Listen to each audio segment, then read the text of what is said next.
Assalamualaikum warahmatullahi wabarakatuh.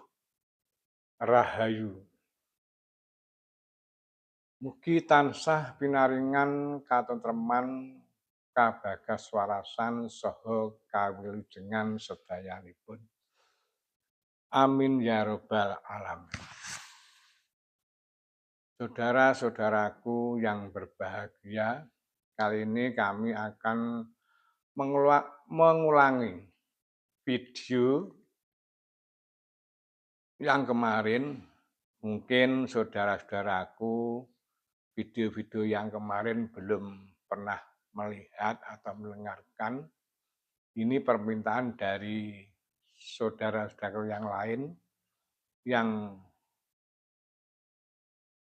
komentarnya supaya yang dulu-dulu diulangi kembali. Ya, saya merespon komentar itu. Di dalam butir-butir budaya Jawa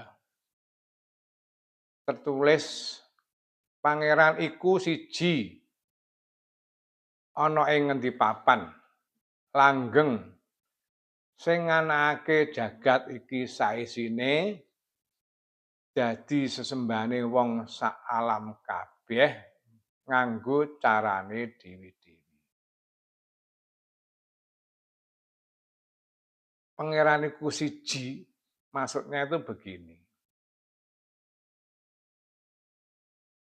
Terus di situ ana ing ngendi papan? Apakah pangeran itu Tuhan itu banyak? Tidak, tetap satu.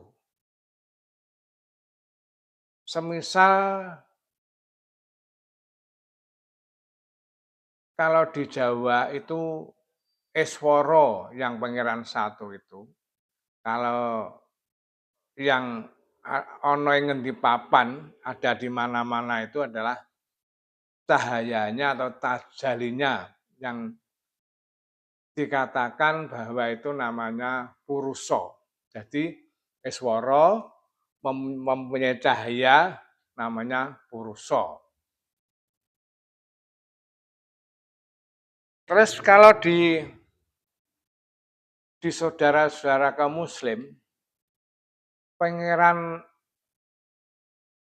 iku siji itu menurut pemahaman kami itu yang mempunyai sifat 20 dan mukanya 20. Terus ditambah sifat jais, sifat penang. Itu pangeran iku siji. Kalau yang ana ing di papan atau ada di mana-mana itu adalah bayangannya atau cahaya atau tajalinya tadi yang saudara muslim itu yang mempunyai sifat 20 dan mukanya 20. Jadi tidak ada sifat penang. Yang mempunyai sifat penang adalah pangeran satu itu yang terjadi dalam butir-butir budaya Jawa. Sebagai contoh, sifat 20. Wujud kidam bako mokholafatulil hawadisi yamu binafsihi wahdahniyah kodrat irodat ilmu hayat sama basor kalam itu 13. Dan lebih lengkapnya lagi 20 itu konuhu qadirun, konuhu muridan, konuhu aliman, konuhu hayyan, konuhu sami'an, konuhu basiron, konuhu mutakaliman. Jadi 20. Nah, di situ ditambah sifat mukanya 20 dan ada sifat jaisnya. Sifat jaisnya itu berarti pangeran itu siji yang dimaksud di butir-butir budaya Jawa. Kalau pangeran yang ada di mana-mana itu adalah yang mempunyai sifat 20, kamu ulangi, dan mokalnya 20, tidak mempunyai sifat jais. Nah, sifat jais itu apa? Sifat jais itu sifat menanging Gusti Allah Subhanahu wa taala. Yaitu ada yang dipecah menjadi 10. Mokalnya 10, wajibnya 10. Ada yang tidak dipecah, itu ya namanya pendapat atau panemu, ya jais tetap 1. Akhirnya orang lain mengatakan, "Oh, itu ajaran Aqaid 41." Kalau yang dipecah menjadi 10 itu, wajibnya 5, mokalnya 5 itu, berarti 40 ditambah 10 menjadi 50. Ada yang mengatakan ajaran Mustaqot 50. Itu setiap mursyid punya pandangan sendiri-sendiri. Sekarang sifat jais yang dipecah menjadi 10. 1, Gusti Allah gawe langit bumi saisine wenang. Mokal lamun gawe langit bumi saisine itu wajib. Itu di 1 itu wajib dan mokalnya. 2, Gusti Allah gawe langit bumi saisine ora ngalap faedah. Mokal lamun gawe langit bumi saisine dialap faedahe. Jadi pangeran nyiptakne bumi langit saisine tidak meminta apa-apa. Ya semuanya untuk makhluknya. Dia tidak meminta apa-apa. 3, Gusti Allah gawe langit bumi saisine ora duwe daya kuat. Mokal lamun gawe langit bumi saisine duwe daya kuat. Jadi tidak menggunakan suatu kekuatan atau kesaktian, tidak. Dia hanya bersabda kun fayakun. Itu saja. Kalau orang Jawa mengatakan gawe bumi langit saisine iku mung sakedheping netra. Orang Jawa mengatakan seperti itu. Yang keempat, Gusti Allah gawe langit bumi saisine ora duwe daya watek. Mokal lamun gawe langit bumi saisine duwe daya watek. Itu kekarepan. Di 4 tadi wajib dan mokalnya itu 8. Sekarang 5. Gusti Allah gawe langit bumi saisine anyar. Mula lamun gawe langit bumi saisine kidam. Jadi begitulah yang sifat jais yang dipecah menjadi 10, yaitu sifat mokal dan sifat wajib dan mokalnya. Itu keterangan dari saudara-saudaraku Muslim. Terus saya akan memberi suatu contoh atau saya misalkan bahwa pangeran iku siji, itu saya ibaratkan matahari. Matahari itu 1. Terus kalau kita meletakkan gelas, kemarin juga sudah saya terangkan, ini saya ulangi kembali supaya saudaraku yang lain bisa lebih paham.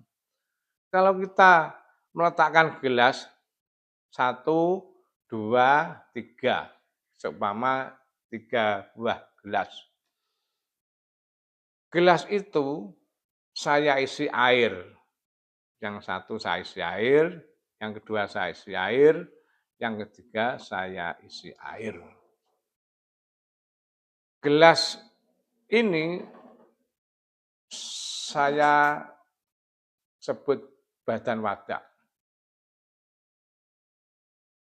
Lah airnya saya sebut badan alus.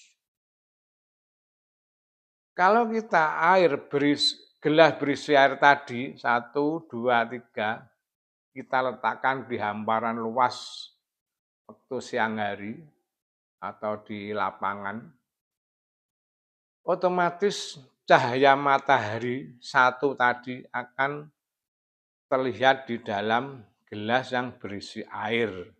Karena 3 berarti cahaya matahari di sini ada 3.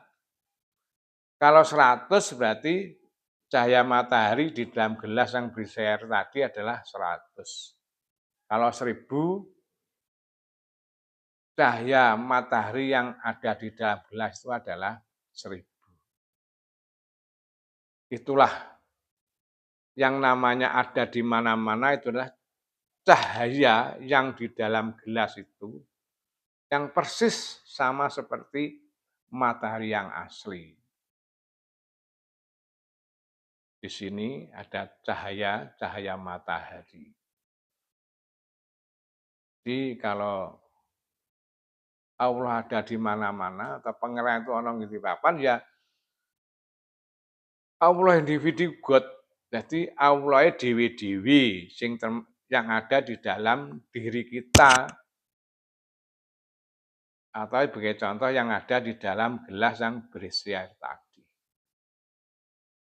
Jadi seperti yang tertulis dalam saudara-saudaraku muslim, yaitu hadis yang berbunyi, man arafa nafsahu faqad arafa rabbahum wa man arafa rabbahum faqad jahila nafsah. Atau ada yang mengatakan bahwa qalbu mukmin baitullah. Ya, bahwa pangeran iku manggon ana atine wong mukmin atau ati sanubari kang suci di dalam diri kita itu berarti Allah mana? Allah yang tajaline zat kang maha suci itu tadi. Ya, saudara-saudaraku, ya yang berbahagia, itulah gambaran pangeran iku siji ana ing ngendi papan. Setiap makhluk hidup yang di alam semesta ini adalah kadunungan dating Gusti kang maha kuwasa. Tuh. Terus langgeng. Langgeng di sini mengatakan bahwa yang langgeng yang mana, yang tidak langgeng yang mana. Jadi yang langgeng itu air. Yang langgeng itu yang tadi yang saya katakan gelas yang berisi air, terus ada cahaya matahari atau dating Gusti kang maha kuwasa atau Sang Alus. Jadi konstruksinya manusia itu adalah ada 3, badan wajah atau jasmani, badan halus rohani atau jiwa, ketiga adalah Sang Alus. Jadi ada 3, jadi telu-teluning atunggal, sempurna wujud kita ini. Badan wajah atau jasmani, badan halus rohani atau jiwa, dan Sang Alus. Mana yang langgeng? Yang langgeng adalah Sang Alus. Sang Alus ini langgeng karena apa? Ini adalah cahaya Allah Subhanahu wa taala. Saudara muslim mengatakan adalah Nur Muhammad. Nah, yang tidak langgeng adalah jasmani dan rohani itu. Dia akan hancur. Dia akan hancur. Yang masih langgeng adalah yang di dalam jasmani dan rohani itu adalah Sang Alus itu yang kembali kepada Gusti kang maha kuwasa atau zat yang maha suci. Atau tadi diumpamakan matahari satu itu. Jadi cahaya yang ada di gelas ini akan kembali kepada matahari itu tadi. Itu Misalkan seperti itu. Mengapa? Biar lebih saudara-saudaraku biar lebih paham. Saudara-saudaraku yang berbahagia, di sini tadi yang tidak langgeng adalah badan wadak dan badan halus akan mengalami kehancuran. Karena apa? Badan wadak atau jasmani itu punya alat. Punya alat namanya sebagai contoh saja poncondrio. Poncondrio itu punya mesin namanya astendrio, itu orang Jawa. Jadi panca indera itu punya mesin namanya astendrio. Sebagai contoh begini, alatnya adalah telinga, mesinnya untuk mendengarkan. Alatnya mata, fungsinya untuk melihat. Alatnya namanya hidung, mesinnya atau fungsinya untuk pangambu. Terus panggepok ini mesinnya adalah pangrasa. Itulah. Ini contoh-contoh dari badan wadak. Kalau badan wadak atau jasmani nantinya hancur, ateges orang itu mati, meninggal dunia, kata seperti itu. Yang ada hanya badan halus sama sang halus yang masih ada. Nah, badan halus itu apa? Badan halus itu senajan to di ngoyo ngopo haluse tetap berwujud badan. Tetap berwujud badan. Jadi punya alat juga punya mesin. Nah, alatnya badan halus apa? Alatnya rohani atau jiwa itu. Alatnya namanya orang mengatakan adalah nafsu. 4 nafsu yang namanya nafsu amarah, nafsu alwamah, nafsu supiah, nafsu mutmainah. Ada yang mengatakan lagi anasir dari bumi, dari api, dari angin, dari air. Dan juga mengatakan itu. Nah, di situ juga punya mesin. Mesinnya itu namanya rasa jati. Bahwa rasa eling. Itu semua adalah piranti yang terdapat dalam roh atau jiwa kita. Dia juga akan mengalami kehancuran. Dikarenakan apa? Karena Allah Subhanahu wa Ta'ala itu qadirun bila latin. Ada yang menyebutkan gesang tanpa roh. Karena Allah Subhanahu wa Ta'ala tidak punya roh, dia yang menciptakan roh, roh itu kan hancur, yang ada hanya sang halus. Sang halus itu apa? Sang halus adalah cahaya dari Allah Subhanahu wa Ta'ala tadi, atau bisa dikatakan Nur Muhammad. Dia yang akan kembali kepada Sang Kholik, Sang Maha Pencipta, yaitu yang mempunyai sifat jais itu tadi. Itulah orang Muslim menyebutkan innalillah wa inna ilaihi roji'un. Orang Jawa mengatakan patitis atau sangkan paraning dumadi. Itu saudaraku. Terus juga tertulis sing nganakake jagat iki saisine. Ya, itu jelas. Ya, semua alam semesta terjadi itu wujud ngeglo, wujud seperti ini kelihatan dulu-dulunya itu sebelum yang terlihat seperti ini Yang mengadakan adalah yang maha ada. Yang maha ada. Karena ini ada, yang mengadakan yang maha ada. Alam semesta itu banyak sekali, yaitu kalau di sini itu alam planet bumi. Alam semesta itu sebelum alam semesta terlihat ini ada alam-alam lain, yaitu saya sebutkan dari atas dulu, yaitu alam akadiyah. Alam akadiyah, alam siji, alam esa. Itu juga bisa di dalam saudara muslim wa awalu wa akhiru. Ada mengatakan Adam atau suwung.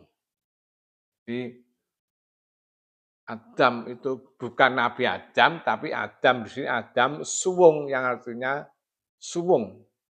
Ono neng ora katon. Suwung namanya.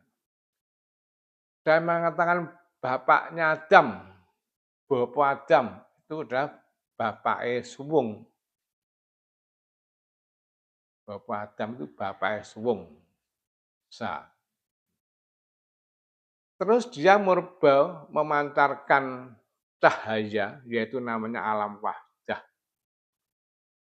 Dari alam akadiyah ke alam wahdah, yaitu alam cahaya, alam Nur Muhammad. Yang tadi saya ibaratkan itulah namanya sang alus tadi. Jadi semua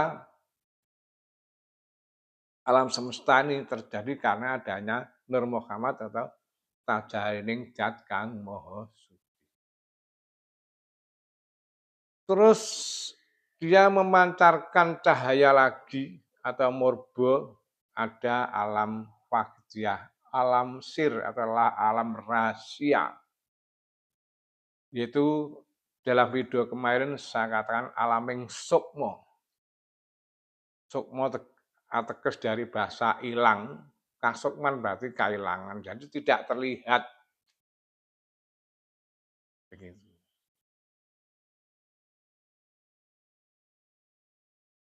Sesudah itu murba lagi di alam roh.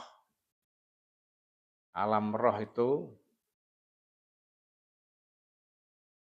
akan kemarin juga saya sudah bicarakan bahwa menurut pemahaman kami alam roh itu ada dibagi dua.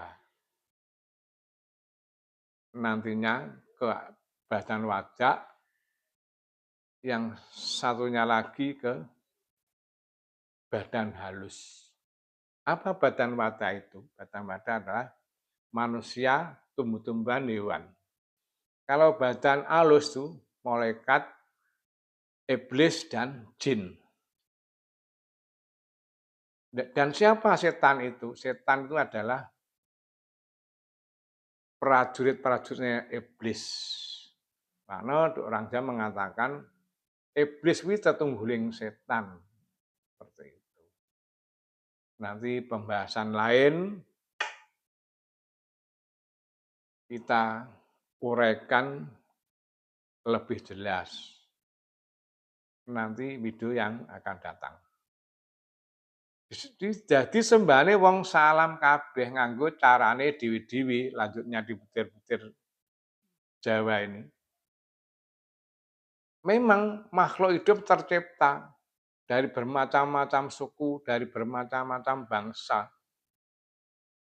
Jangankan manusia, tumbuh-tumbuhan itu juga manembah marang Gusti Kang Maha Kuwasa miturut caranya tumbuh-tumbuhan sendiri dengan bahasa tumbuh-tumbuhan diri. Hewan juga seperti itu. Dia juga manembah marang Zat Kang Maha Kuwasa dengan cara-caranya hewan itu sendiri.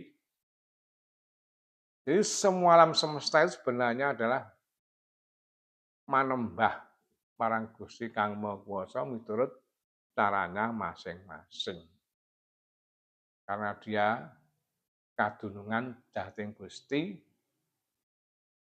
dan wajibnya adalah manembah marang Gusti Kang Maha Kuwasa dengan carane dewi-dewi.